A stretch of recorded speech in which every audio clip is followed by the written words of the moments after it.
Why I'm concerned or not concerned about Juul's approval.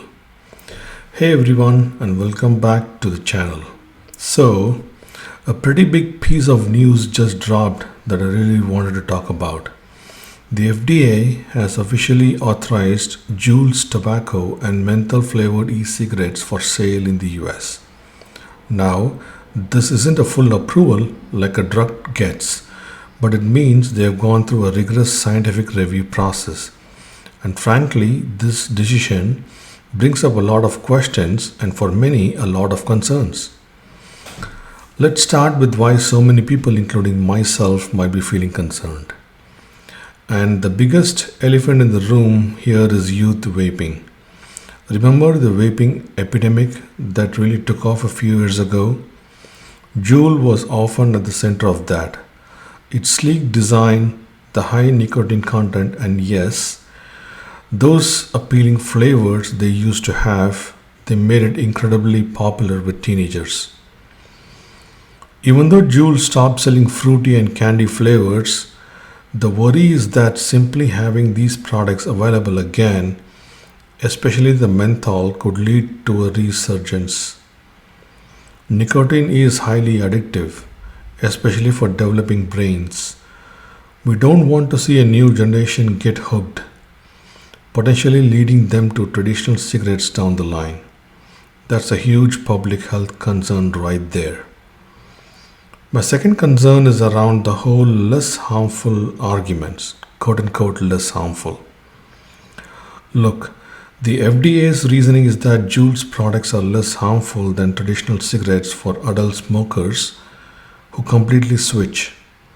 And that's a key phrase, quote unquote, completely switch. But here's the thing, less harmful is not the same as quote unquote safe.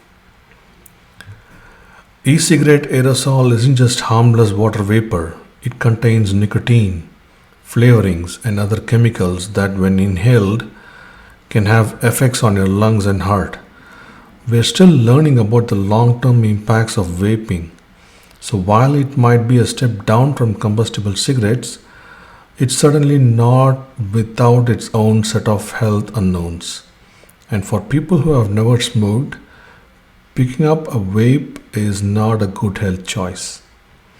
Now, to be fair, there is another side to this, and it's what the FDA is focused on: harm reduction.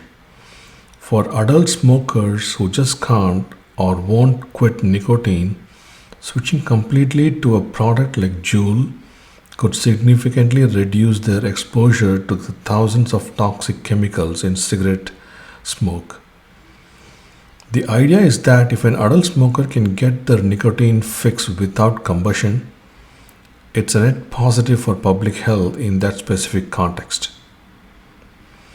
And this FDA authorization does mean Juul specific products have undergone a scientific review. This brings a layer of regulation and oversight that many other often disposable, unregulated vape products on the market don't have. So, for some, this might be seen as a necessary step to manage the existing market for adult smokers. But for me, weighing both sides, the concerns about youth initiation and the long term health unknown still weigh heavily. The history of Juul's impact on young people is hard to ignore, and while the FDA's intent is to help adult smokers, we have to be vigilant about the broader societal impact. What do you think about FDA's decision? Are you concerned, or do you see this as a necessary move for public health? Let me know your thoughts in comments below. If you found this video helpful or thought provoking, please hit that like button, subscribe if you haven't already, and I'll see you in the next one.